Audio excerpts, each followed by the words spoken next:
2018 Honda Clarity Plug-in Hybrid Quick Spin Review Vertical Bar. Behold, the relevant one. When evaluating electrified vehicles like the 2018 Honda Clarity Plug-in Hybrid, it's easy to become fixated on electric range. Oh, it's certainly one of the most important factors, but there are so many other things one must weigh when choosing one of these newfangled eco-friendly cars.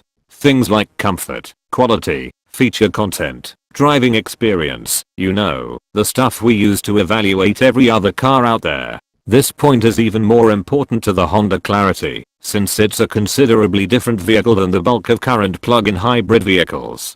The Toyota Prius Prime, Hyundai Ioniq and Chevrolet Volt all have dimensions similar to those of compact sedans. Interior quality and overall refinement are comparable to that gas-only segment too. The Clarity, however, is a mid-size sedan. Its backseat is larger and more comfortable than all of the above, especially the Volt. It's considerably quieter and its ride quality is indicative of the bigger, heavier car that it is. If you own a Honda Accord or other mid-size sedan, the Prius Prime will probably seem a bit cheap and unsubstantial. You'll feel right at home in the Clarity. The interior is also a clear step up from other plug-in hybrids. With the touring trim's leather upholstery and leather-wrapped steering wheel, it is genuinely luxurious, lining up with anything Acura sells. The open pour wood trim on the center console and doors is lovely, while the rest of the cabin plastics are hard to fault. Given this premium vibe, I was stunned to find that the Clarity Touring, $37,490, actually costs less than a loaded Volt Premier,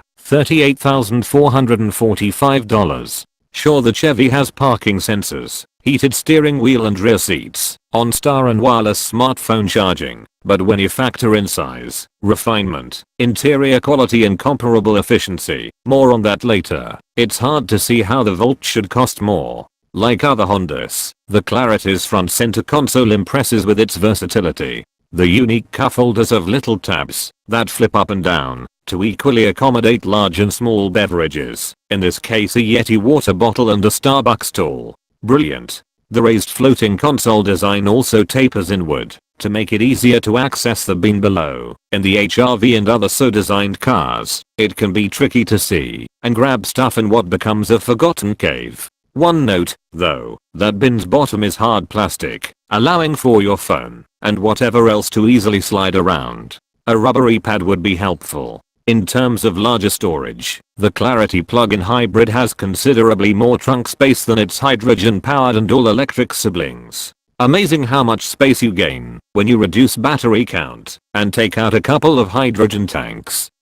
The resulting 15.5 cubic feet of space is indicative of a mid-size sedan, and although there's a gradual rise in the aft portion, the trunk itself is quite tall, and there's a covered well to store the portable charger and whatever else you'd like to squirrel away. No, it's not a hatchback like the Prius or the Volt, but I'd wager it's just as useful as those for most items, if perhaps even more. One area of disappointment is tech. Although on paper, the Clarity seems up to date for a Honda, it in fact utilizes previous generation infotainment and safety tech. That means you get the same frustrating, knobless touchscreen found in the Civic, and the same dim-witted, brake-happy adaptive cruise control found in Hondas prior to the current CR-V. Both could be deal breakers. Now, in terms of the EPA estimates of its more like priced competitors, the Volt is closest at 53 miles with a 106 mpg rating. The Ioniq is rated at 29 miles and 119 mpg. The Prius Prime is 25 miles and 133 mpg, and the Kia Niro plug-in hybrid is 26 miles and 105 mpg.